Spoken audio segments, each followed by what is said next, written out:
Mula rito sa PTB4 Headquarters, Quezon City, kasama ang isa sa mga nangungunang broadcast journalist sa bansa, Ceasar Soriano. Tunghayan ang isang oras na paglalakbay sa Luzon, Visayas, Mindanao. Pagkilala sa mayamang kultura at tradisyon sa iba't ibang panig ng Pilipinas. Samahan siya sa pagtuklas sa mga natatanging yaman ng bansa, kasabay ng pagbibigay ng mga mahalagang impormasyon para sa sambayanang Pilipino. Magandang Gabi, Pilipinas! Magandang Gabi Pilipinas, ako po si Ceasar Soriano, nagbibigay pugay sa mga Pilipino sa lahat ng sulok ng mundo. Samahan ninyo ako sa isang oras na pagtalakay sa mga mahalagang isyu sa ating lipunan at sa mga kwentong sumasalamin sa ating pagka-Pilipino.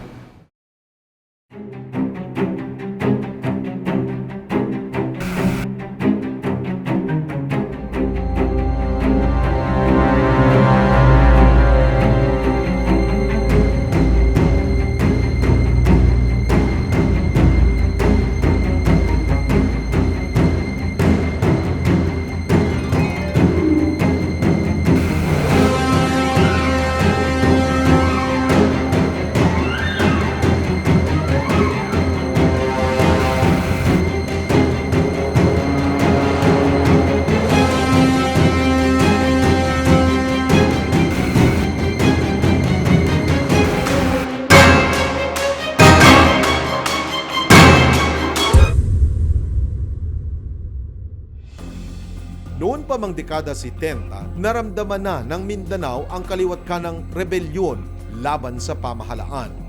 Taong 1971 nang maitatag ang Moro National Liberation Front o MNLF. Ito ang tinaguriang orihinal na rebel group. Layo nitong magtatag ng Independent Islamic State sa katimugang bahagi ng bansa. Ngunit ang hindi pagkakaunawaan sa maaaring kahinatnan nito nagdulot ng tensyon at pagkakawatak-watak sa mga rebeldeng grupo.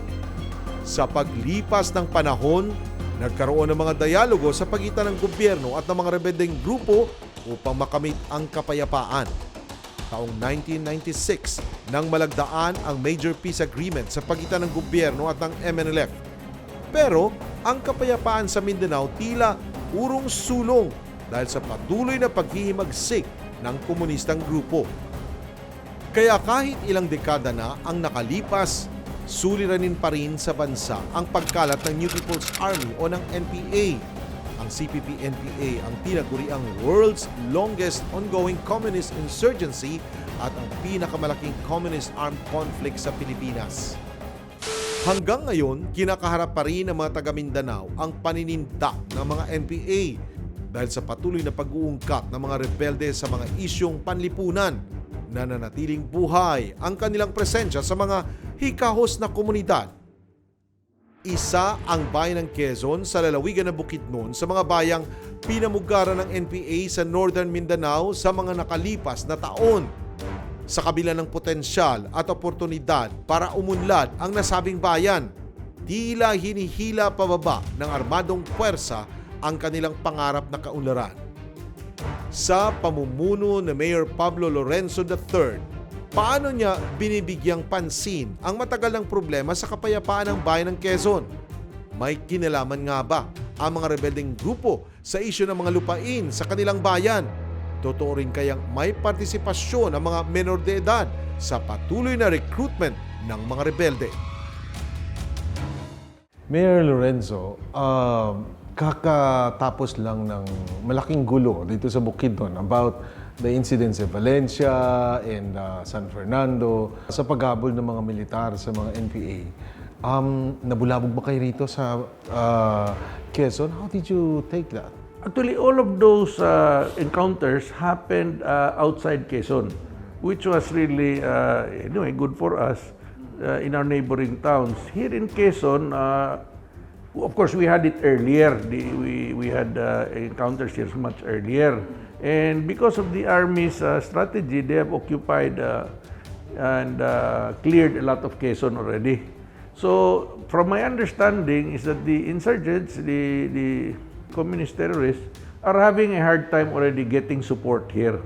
in Quezon. So it's very hard for them to come this So side. you said may operation before yung nangyari sa Valencia. Yes, yes. There was a... Tell us about that. Well, that was several months back. They encountered, for example, there was a big group. They came from Davao and they were high-ranking here in nearby above Mahayag, Minungan. And of course, they even brought in air power for that. And several skirmishes after that, no? After that, the third IB. Right now, Quezon kasi is under Davao na. Military, Jurisdiction. yeah, not under the 4th Division anymore. We are under the 10th Division here. So that's a new battalion moved in here. So how was the experience when they attacked your town? Yung sinasabi niyong galing Davao, were you in panic mode? How was the situation then? Not really, but it was, you could see from here, you could see the helicopters and the airplanes there because it was there nearby, no? The thing is, nobody knew that they were there because this was not a Bukidnon group. Although it was supported by the Bukidnon group of insurgents, they were really more from Davao and they were hiding there. So bakit? Tumakbo sila dito. Bakit? Because they are really, that's what happened here. They're really being pushed out from Davao. So they had to move up here and they're being pushed out from Cotabato, for example. So some weeks ago, we had an encounter in Kiburiao, that's nearby also within our town, and they were a group from Cotabato who had fled there and they were hiding there in a sugarcane field. Pero naabutan din ng army, so they had to flee again back to Cotabato. Why did they choose to hide here? I would not know, but I guess they were tightly, the area where they came from was tightly guarded already. Is it because maraming kumakalinga dito? That's ang problema nila because when they got here, nobody wanted to help them. So they really had to leave because they could not be supported here. People here in Quezon actually have realized and are very glad the peace and order situation here brought about by the removal of these threats. No, nobody could live with that before, where at any time somebody will knock at your door asking for something, and even leave firearms or leave wounded people or ask for supplies, and then make you join demonstrations. And make you contribute children to their cause, and then make them go to school in their own so-called schools. Nobody is willing to invest in their future in an atmosphere like that when you don't know what these people are going to demand next, no? That's the situation here before, but now here in Quezon, everybody now is really very glad that all of that threat and that fear and that pervasive atmosphere of trying to control is gone. Do you still need military in your town? Oh yes, always. This insurgency, it's very easy to make people believe anything if you're the one who holds the gun. Motsitong. Power flows from the barrel of a gun. So you go to a barrio that's far-flung, or a barangay far-flung there, and you tell them, no, this is what the truth is. What are you going to say? But you are saying, papaunti na, wala nang kumakalinga, so it's like hindi na maramdaman yung presensya ng mga NPA. So why do we still need the military, sir? Because they can easily come back. They can easily come back and try to establish again their what they had before. No, it's like in a way, it's like when you have gangs in a neighborhood. No, and they run the show. What are you going to do? So the number of the military now, do you want more military to still be deployed here? More detachment? No, we have enough for today. It's working. Maybe in due time, you can even diminish, no? As we take over also and the police comes in. It's really a matter of the state, no? As any state, any government, to establish authority must have the power over the area. And if you cannot establish your authority because somebody else establishes their own authority, what kind of situation can we have? That is really the a necessity for governance. Mayor, hindi humuhupa hanggang sa ngayon ang issue ng land grabbing. Yes. And sinasakyan po ito ng mga makakaliwa at ng mga NPA in your town. How do you deal with this? To begin with, everybody here is aware that that's just a land scam. Kalokohan lang all of that. There's several claims there that it's really just a business with using people as cover part of the story. But basically, what they're really trying to do is using these false claims to acquire land for themselves, for them to lease, for them to get for themselves, no? And you confirm that sinasakyan ito ng mga NPA? When they find a chance to use it politically, of course they do. Nasakyan na ba? Yeah, to an extent, yes. To an extent, yes. But sometimes they also find it, I guess, negative because some other people also are affected. The cases like here in Lumintao now, for example, there's a claim there, and the ones affected there are the small farmers. So the settlers like that. So definitely, that's a hot potato also for them. Mayor, here's this ranking NPA commander who has a 5 million bounty on her head. What's the impact to the capture of this ranking leader na recently The one captured in Yes. Quezon? Directly, she was quite high-ranking in the record. So directly, she would have very little effect, no? Although it, of course, broke up the group, no? But there are others in that rank. Sino yung grupo niya at gaano kalakas? I think she was a regional head. She was the regional level already, if I'm not mistaken. In fact, I did not even know of her until we heard of that, no? It's really the local commanders who really have more connections and even businesses like that by now. So, iba yun. But as the higher they go, and they are more hidden, so you never hear of them until maybe the military. So you mentioned businesses. Kinikikilan yung mga businessman? Not only Kirka, some of them are partners also in the business. Oh, we are aware of certain here. I'm sure the army can describe that better. Partners ng mga negosyante. Yes, meron yan. So what's the modus? Hard to describe.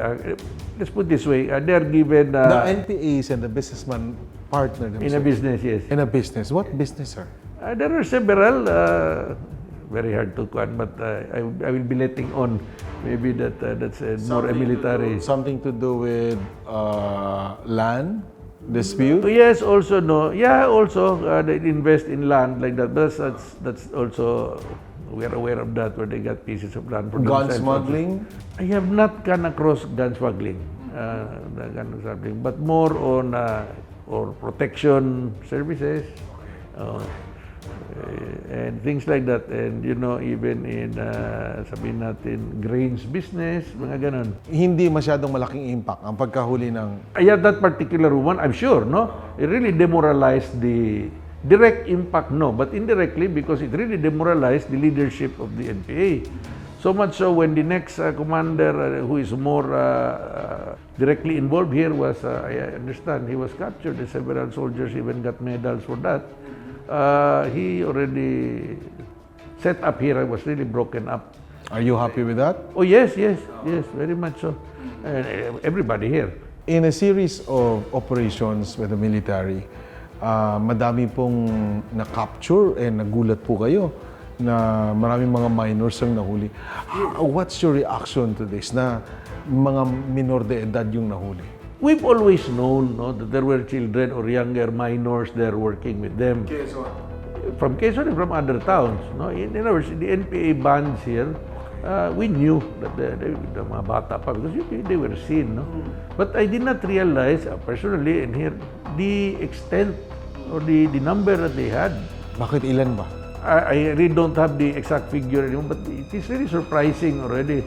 The number like here in Quezon who were turned over to the DSWD, MSWD for debriefing and for turnover to their families. There was even one from my barrio, kilala ko pa naman yung parents nun, nabuntis.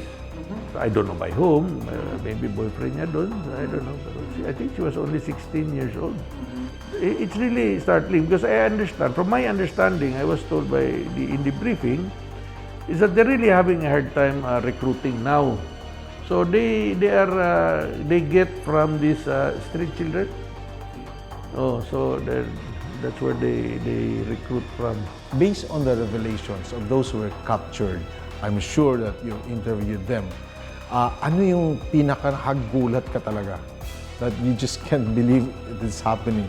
It's not so much a gulat, but after you realize that a lot of it was a sense of adventurism. For example, there was even one nephew of one NPA commander. And how he had the conscience to do that, no, and put in danger his own nephew. Well, they did it, and at that age, I guess, no, they're innocent, and easy to, from the streets, adventure, I guess. And you mentioned that there's this 16-year-old who's already top ranking. They made him. No, I was surprised with what is the level of indoctrination. At that age, they were even made political instructors already. And she could even talk, wow, the way they were trained to the doctrine and the answer for everything. Of course, it's illogical in most cases or just downright lies. But the thing is, dogmatic, they really had their their answers for their own. Recent research made by our team revealed that there's this existence of the infiltration concept. Hindi na po sila ganun kalakas. Kaya po gumagawa sila ngayon, sir, ng issue para po makakuha sila ng sympathy sa community. But then, yung ginawa po nila is lalo po nilang pinabagsak yung grupo nila. Kasi marami pong nagsabi ng mga civilians na kausap po natin na yung ginawa po ng kabilang grupo is hindi po makatarungan, hindi po para sa hindi po siya para sa community. We made so many adjustments in our focused military operations, how we operate, when we operate, the things we use, the supplies. Parang Ceasar ba? Ito yung move mo, ito yung move ko. Marami sa kanila, sila man din yung nag-recruit dati. Sila din yung nanloko ng mga kapwa nila. So, sila na rin na magsabi, pasensya na kayo, niloko lang namin kayo. And then they can attest na wala naman talagang ideology na pinaglaban, pera-pera lang. And sila na rin na magka-attest na pag nag-surrender sila, hindi namin sila sinasaktan. Napakain namin yung mga yan. Malusog na yan sila ngayon. The government has always been sincere. We are offering them, if they stop fighting, they can approach the government and we will provide benefits for them. However, if they continue to do that, we will not back out. Yun pa rin ang aking panawagan na mag-surrender na lang. Dahil kung hindi sila mag-surrender, again, they will face the consequence. No? We will go after them dahil, alam nyo, kailangan talaga tapusin na natin ito. Ang naghihirap po ay ang ating taong bayan. Magandang Gabi Pilipinas! Sa gitna ng mga kinakaharap na pagsubok ng bansa, mahalagang mayroong mapagkakatiwalaan. Yung matapang na magsisiyasat sa mga kontrobersya ng lipunan sa ngalan ng katotohanan. Samahan si Ceasar Soriano sa isang oras ng komprehensibo at malalimang pakikipagpanayam. Isyu One-on-One. Tuwing linggo. Dito lang sa PTV. Isyu One-on-One. Saan mang panig ng bansa, pag-unlad ang hangad. Kaunlarang hudyat ng mas malawak na oportunidad at mas masaganang hinaharap. Kasama ang mapagkakatiwalaang broadcaster na si Ceasar Soriano, tunghayan ang isang oras na pagtuklas sa mga reforma at pagbabago sa bawat sulok ng bansa na nagbigay ginhawa at pag-asa sa mga mamamayang Pilipino. Unlad Pilipinas. Mapapanood tuwing Miyerkules alas 3 hanggang alas 4 ng hapon dito sa PTV. Magandang Gabi Pilipinas!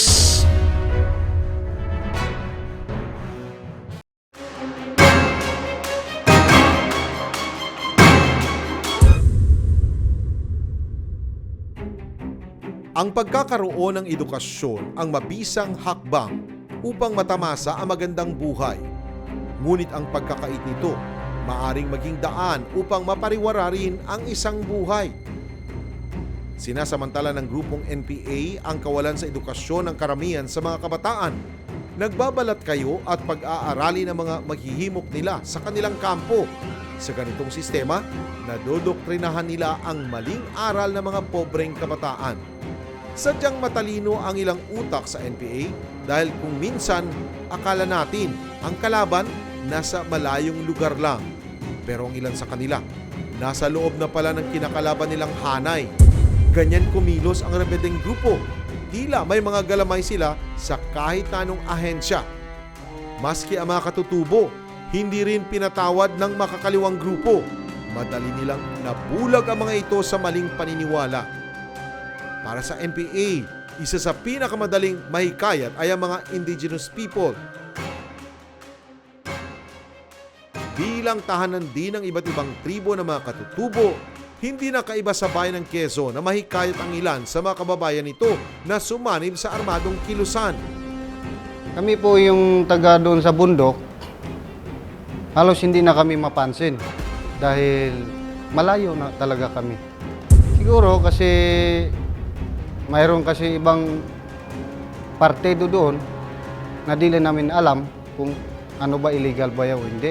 Kaya naman paano tinutugunan ng lokal na pamahalaan ang suliranin sa edukasyon at kawalan ng serbisyo sa mga itinuturing na ugat ng kanilang lahi. Are you alarmed by this report, or if you haven't heard about this, may pumapasok as CAFGO, may nag-a-apply sa munisipyo and spying to serve as their eyes and ears. Paano mo ito tatanggapin pag nalaman mong ganito? That has been going on a long time. Even here in the municipio, many of not that many, but there were really several who were outright not only sympathizers but working for the insurgents. Working here in the LGU? So, yes, I As got rid of what? them.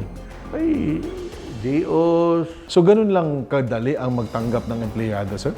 Yeah, of course, especially before when they were under threat. It was easier for them to say yes rather than fight. So an NPA could just get employed in the LGU Yes.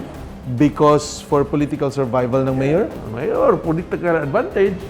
Because sa tingin niya, magagamit din niya for his own kuan. And possibly maraming information ang nakukuha at naipasa sa grupo. Oh yes, definitely. Now, in my case, since I never really contributed anything to them in my life, and I never... Swear to God yan, Mayor. Yes, definitely. Definitely. That's why I'm not their favorite. Because you say no. Yeah, and when I took over... No to hundreds of thousands demand?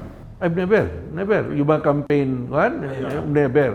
Never. That's why. Permit to win? Never. Permit to campaign? Wala na, never. But you were offered? They demanded. So, no. And doon pumanig sa kalaban mo? Yes. Definitely, I suppose. Posible ring mag-campaign against you? They will. Even when I ran as vice mayor, they were already against me. Last time when I ran as mayor, they were against me.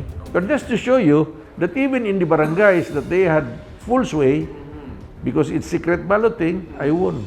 Balikan natin yung employment sa LGU and government offices. You're the mayor now. What are your policy when you hire people here in the LGU? Do you have some background checking?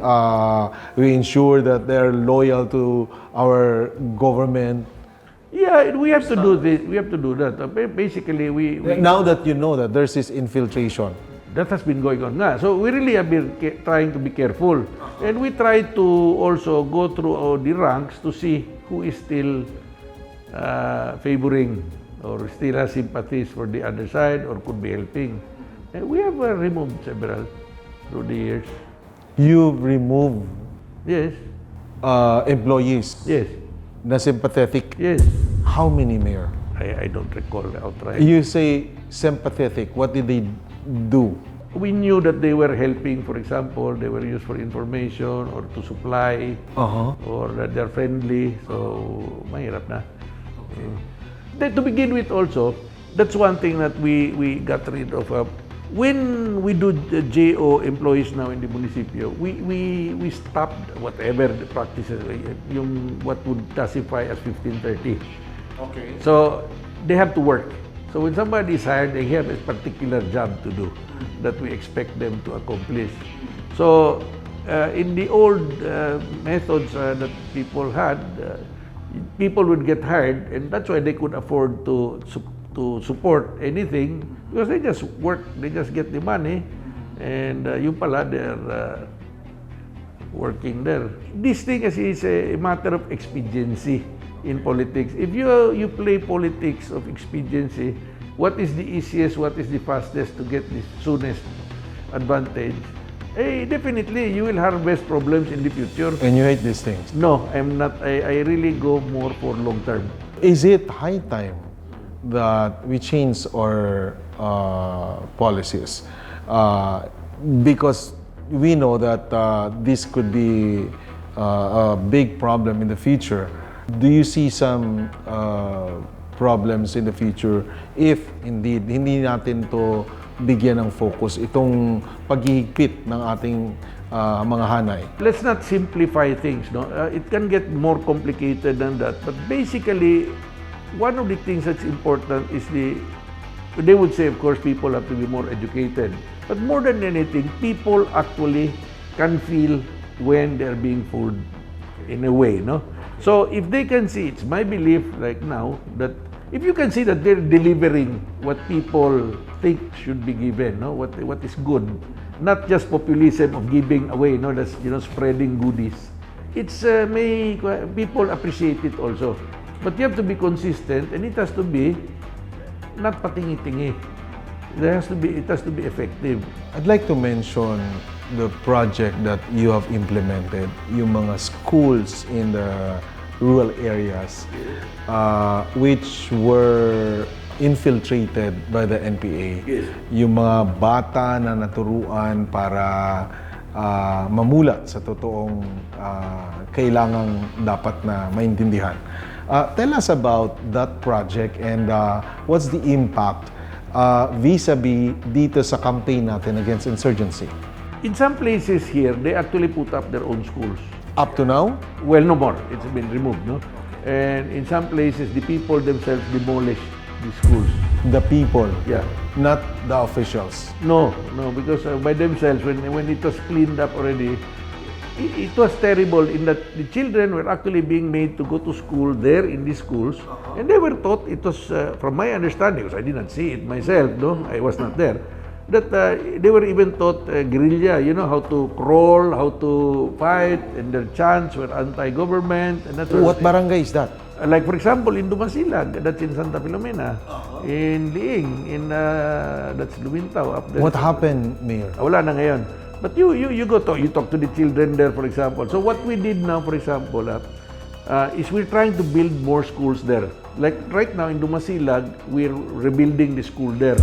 But now, so we brought in doctors, really, it was hard to go in there, it's layo. So we built a trail first, we spent substantially, so that we could bring in supplies. And, so we're there now. And other barangay, sitios. So I'm more interested in the schools. Paano nyo hinikayat yung mga bata doon na mag-enroll doon sa bagong school? Right now, the first one we're doing is like Dumasilag. We have to rebuild it there because to serve that area. No? Because? There's none. There's no school there. At mga NPA marami. Well, there's no more NPA there now. Because people really turned them down. In fact, nag-alsamasa ng mga tao doon ngayon. The NPA is having a hard time entering there. They cannot go back there. The people will take it against them. Yes.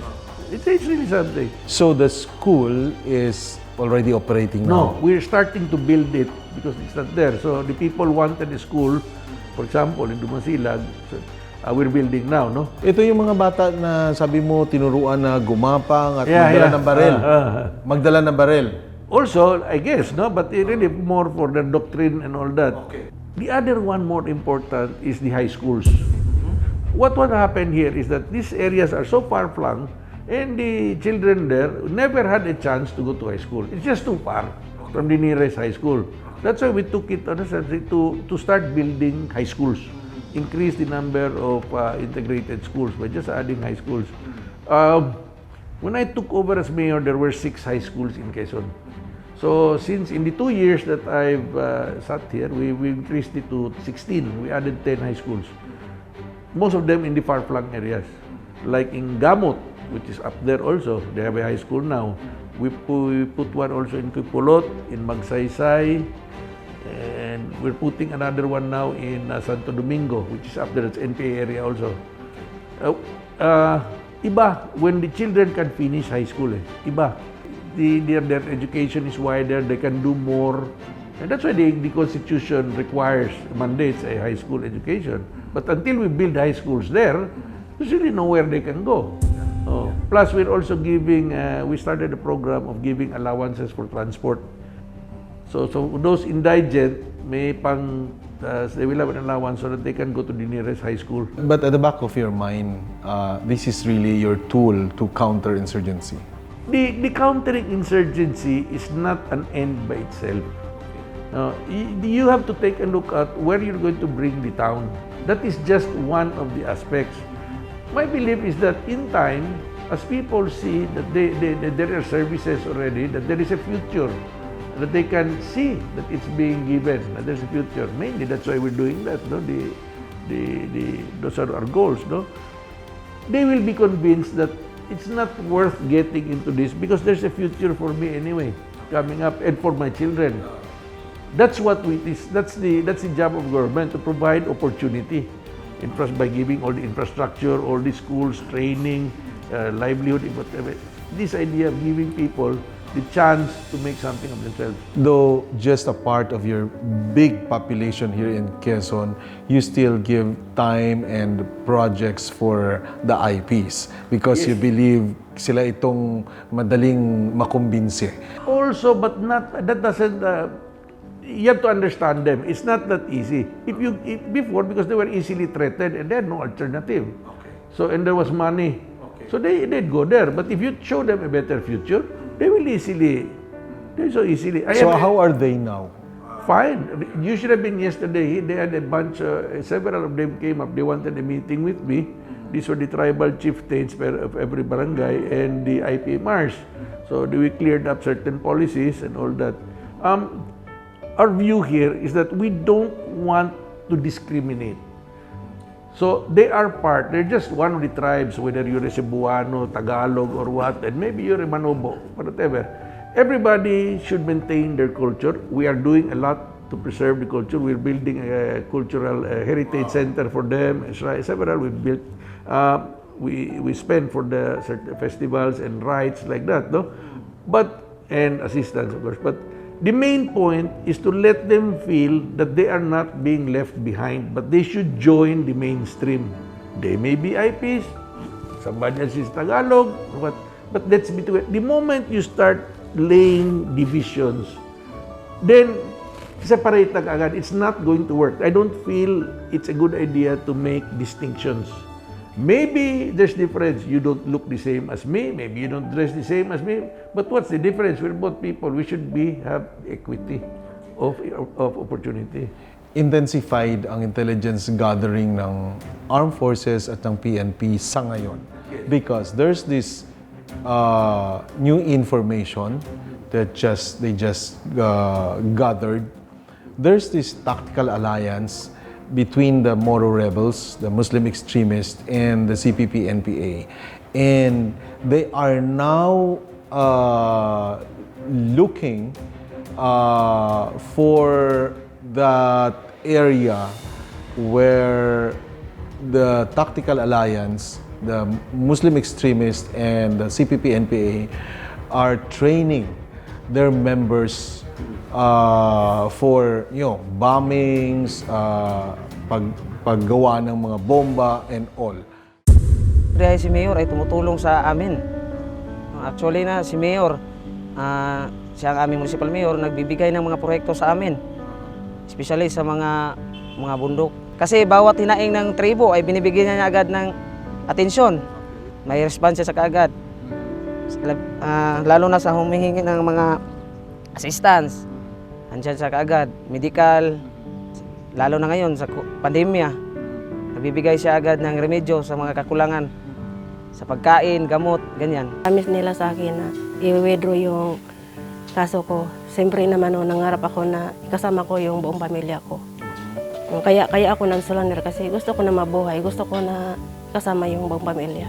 Sa ngayon po kasi, yung Quezon po kasi nagkakaisa na yung Quezon ngayon na talagang wag na tayong bumalik dun sa wag na tayong sumapi o wag na tayong makisama dun sa kaliwa kasi nga sila nga yung kumahadlang sa atin.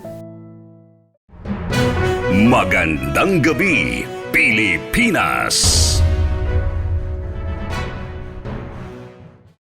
Sa gitna ng mga kinakaharap na pagsubok ng bansa, mahalagang mayroong mapagkakatiwalaan. Yung matapang na magsisiyasat sa mga kontrobersya ng lipunan sa ngalan ng katotohanan.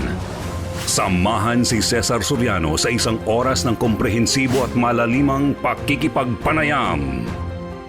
Isyu One-on-One. Tuwing Linggo. Dito lang sa PTV. Isyu One-on-One. Saan mang panig ng bansa, pag-unlad ang hangad. Kaunlarang hudyat ng mas malawak na oportunidad at mas masaganang hinaharap. Kasama ang mapagkakatiwalaang broadcaster na si Ceasar Soriano, tunghayan ang isang oras na pagtuklas sa mga reforma at pagbabago sa bawat sulok ng bansa na nagbigay ginhawa at pag-asa sa mga mamamayang Pilipino. Unlad Pilipinas. Mapapanood tuwing Miyerkules alas 3 hanggang alas 4 ng hapon dito sa PTV.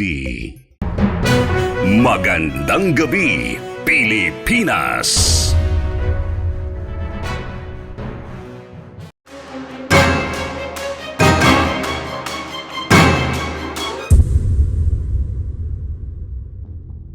Sadyang nakakatakot ang terorismo na dulot ng mga rebelding grupo.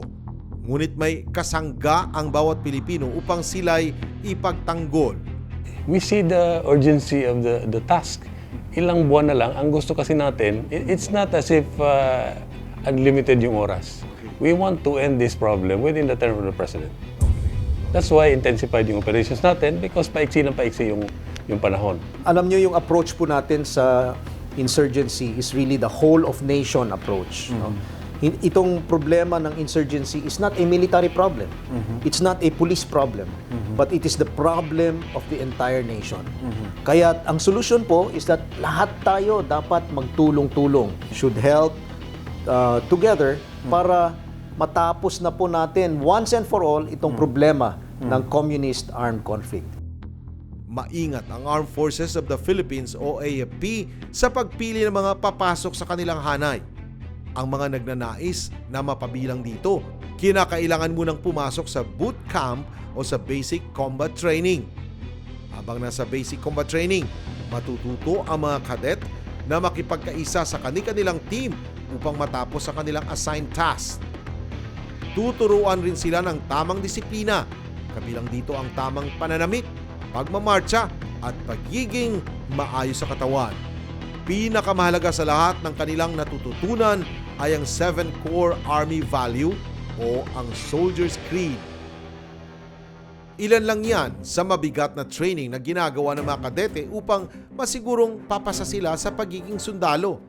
Tuloy-tuloy naman recruitment. That's a program of the Philippine Army to procure personnel. No? Kasi talagang kasama natin yan sa trabaho to select, to train them, and deploy them in areas. Sa kabila ng panganib, tapat sa kanilang pangako ang mga sundalo na iingatan ang mga mamamayan sa bayan ng Quezon. Gaya nila, maging ang mga lokal na opisyal ng gobyerno, hindi rin ligtas sa mga kalintulad na peligro. Paano hinaharap ni Mayor Lorenzo ang tungkuling protektahan ang kanilang bayan sa gitna ng banta sa kanyang buhay? Paano niya ito ginamit upang mas maging matapang sa kanyang paninindigan? there's this tactical alliance between the Moro rebels, the Muslim extremists, and the CPP-NPA. And they are now looking for that area where the Muslim extremists and the CPP-NPA are training their members for bombings, paggawa ng mga bomba and all, trained by the Indonesian and Malaysian nationals. Here in Bukidnon, are you alarmed by this, or what's your take on We've heard this? about this for some time, but here in Quezon, we have had hardly any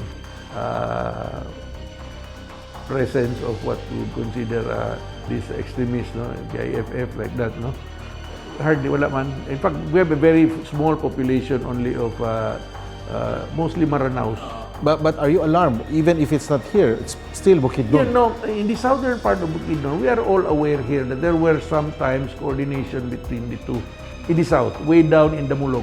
Okay. Way down in the Mulog, but not here. That's close to Cotabato border. But of course, this could add up to Okay. threats. But for now, it is not yet in our horizon, as it were. In fact, the first time I've heard that they have intensified it. Because they've always had the tactical, as the need arises, no? There have been witnesses of that way down south, but not yet. The military is always saying, papahina na. But yet they're intensifying their operations. Do you really believe na kukonti na lang NPA at humihina na at wala lang suporta? Give it time to heal and realizations. But definitely, they have been, their strength has lessened because of the surrenders. Yung nga mga the new ones that surrendered. Now, the revelation that they've given is very extensive. Kanino sila nag-surrender? Army. Hindi sa inyo. No. Because kaya kung meron sa amin, I turn it over. Doon ko Wala bang pagdududa kahit katiting na yung mga nagsusurrender ay hindi naman ganun talagang mga kalaking tao na NPA? Wala bang pagdududa ni katiting sa inyo na nanggagaling na hindi naman to mga supporter talagang binitbit lang to? Wala bang mga ganun pagdududa? We know those who claim to be just like basa, ganun. But people know who are who. Who are that? When they say, this so-and-so surrendered. You have no doubts No. on the statements of the military? No, not here. Not here. I'm very sure that those Why who are claim- you so sure, Mayor? Because we know who these people who surrendered are. There were many who surrendered. You can say na wala naman yung rango. Yes, walang rango, pero they were in position in their barangays. Many are still around. Di naman siguro, I would say, sleepers, perhaps. Mayor, you were once a victim of the violence na ginawa ng NPA. You were attacked in your house. Yes. And even in the office of the company, may gwardiya na sunog at dalawa yata yung namatay. Yes, oo. Now, looking back sa nangyari, alam ko hanggang ngayon, hindi mo pa malimutan yun. What if one day, dahil nga marami nagsasurrender what if one day, yung taong gumawa sa inyo noon, yung taong umatake sa iyo noon, ay nag-surrender? Ano kaya ang stand mo sa kanila? Tatanggapin mo ba sila? I-recommend mo ba sila na bigyan ng benefits ng gobyerno para sa kanilang pagbabalik, or charge them in court? That's really case-to-case basis, no? Okay, I will give you one story. Yes, that happened to me. My house was attacked, ransacked, but I was not there that time. I was away, and that's many years ago. Another time, there was this company I worked for. I was not there also. That they attacked it, and they killed one security guard and the houseboy. Who by the way Burned it. They burned one building, two buildings. The guardhouse and the warehouse, and they burned the bodies of the two. That two people they killed, no? But okay, I know who was there involved in that. In fact, I bet them. NPA? Yes. Okay, now 100% New People's Army? yes, of course. But here's a nicer story. Recently, I met somebody a former NPA, who was surrendered already. In fact, he's applying to become a soldier. And he was one of those who was sent, not only on one occasion, but he described the occasions when they tried to kill me. Yeah, so You were there listening. yeah, he was talking to me because he came here to see me asking for help. So we were fascinated, no, what they did. And it was so meticulous yung operation nila. And they came this close to executing it. Pero as you know, I'm still here, so... But it was fascinating to hear it, how it was done. So, the answer to my question is, Case to case. Hindi naman siya, he was just ordered. paano kung sino yung talagang gumawa nun? The one who ordered it. O ordered it? You will see what happens. So yung siya na nag-surrender, patatawarin mo at pwedeng magbalik loob sa We're helping him. We're helping him naman. Why are you like that? Hindi ka nagalit? Hindi ka magiganti? Say you know. You're the mayor now. You have the power. No. I found it fascinating, in fact. Parang, wow, okay What if, kung yung mga gumawa nun ay mag-surrender, would you... no, siya nga. He was the main one. So okay na sa'yo yun? Wala na? Ay, wala. Nothing happened anyway. Hindi man dito ako. At saka he was just a tool. Wala naman siyang personal ko ano eh. Okay. Pero paano yung nag-order? Let's see. Let's cross the bridge when we get... We'll hear his story. So sa maraming mga nangyaring ganyan, Mayor, na may napatay sila, may nagawang mga krimen, karapat dapat ba silang tanggapin sa kailang pagbabalik or kailangan pa rin natin ng justice para makamit yung tunay na hustisya? I would suppose though, in a case like this, it's individually, no? How come they were involved and in what sense? Because if you will consider even in the past, in the way, for example, the problem the President Duterte had in Cotabato, especially with the MILF, they eventually resolved it, no? And there had to be some sort of reconciliation, and well, the past is past. Something like that, no? It really goes, let's look at the whole situation. But of course, if there is a personal rancor on their part, that's a different story. Yung personalan. But if it's just trabaho lang. Mayor, you're about to end your first term and you're seeking another term. Yes. Ano pa bang hihilingin mo? Nakapagsilbi ka na. Maraming mga magaganda pang bagay na i-enjoy mo sa mundo. Magandang buhay. Ano pa? Bakit sasakit pa yung ulo mo? Tatanda naman tayo lahat, di ba? At saka dito tayo sa where you live, sa town natin, no? I feel that I have to give what I can to the town to get it right, no? To make it better so that we all get to live in a nicer, better town that we all will love to call our home. So I have to do it now or then I will regret for the rest of my life having lived here and said, Jesus, when I could do it, I could have done it. Ginawa ko sana, hindi ko ginawa. So, we just get the job done. Trabaho lang. This is just a job that we are supposed to get done for our town. And once it's done, it's time to move on. Your evaluation to the administration of President Duterte? We really gained a lot, especially from Mindanao. And he got several things right. No? One is he realized, especially in Mindanao, that if you cannot get rid of the insurgency, there will not be real progress. Okay. He realized that early on with his experience in Davao, and he played really. So ito yung pinakamalaking kontribusyon na nagawa ng Pangulo? The infrastructure that he brought in, really, and very targeted, no? Like this one of the roads. Like here in Quezon, we are big beneficiaries. Of course, we had to work for it also, but we were able to get it for our town. We've not had this much infrastructure ever. So imagine the peace and order, the infrastructure opportunities, and others. One of our biggest, for example, of course now problema lang sa COVID. Have you ever gone to SPMC in Davao? That one is the biggest hospital now in the Philippines. It's so well equipped, so well.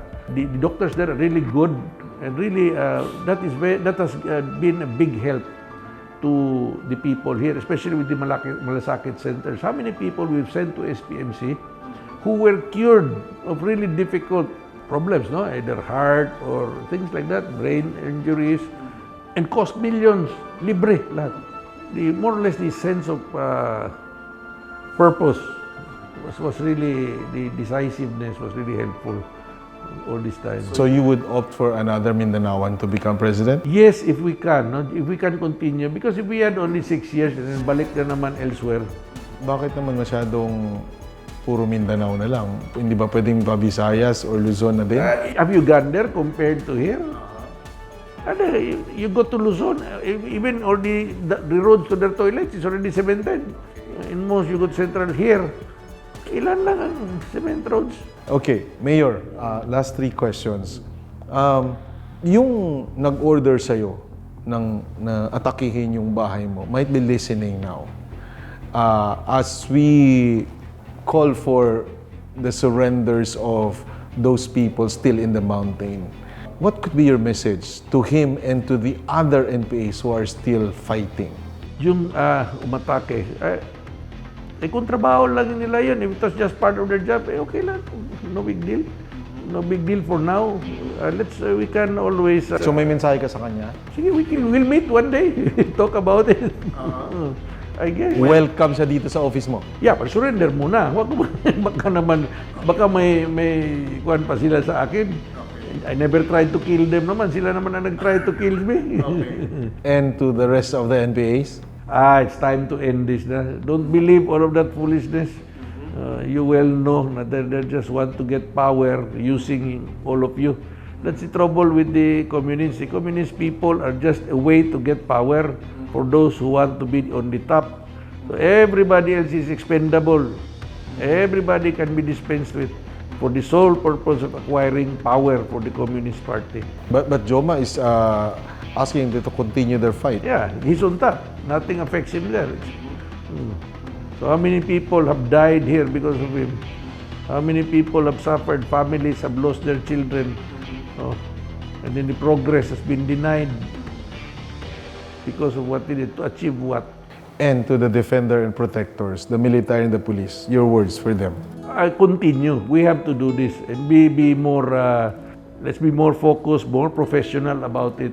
The military now is way more professional than years ago. So they are more, they know what they're doing better. And to the people you love, the people of Quezon. We will really get this town moving so that we will achieve that beautiful town that we all long for. The town we will be proud to call our home. Ang New People's Army ay tunay na nakababahala. Hindi natin alam kung saan at kailan sila kikilos o aatake. Pero makasundaluhan, handang tugunan ang bawat hinaing ng mga mamamayan na sila'y protektahan. Kagaya rin ito ng paniniguro ni Mayor Pablo Lorenzo na iingatan ang kanyang mga nasasakupan. Nananalaytay sa kanilang dugo ang pagiging palaban, lalo na at ang mga mahal sa buhay ang nakasalalay. Sa pagkakaisa ng pamunuan sa probinsya, alagad ng batas at ng mga naninirahan sa Quezon, nakakasigurong ang armadong pakikibaka ay wala ng puwang upang makapaminsala pa. Hanggang sa muli, ako po si Ceasar Soriano. Maraming salamat at ito ang programang Magandang Gabi Pilipinas.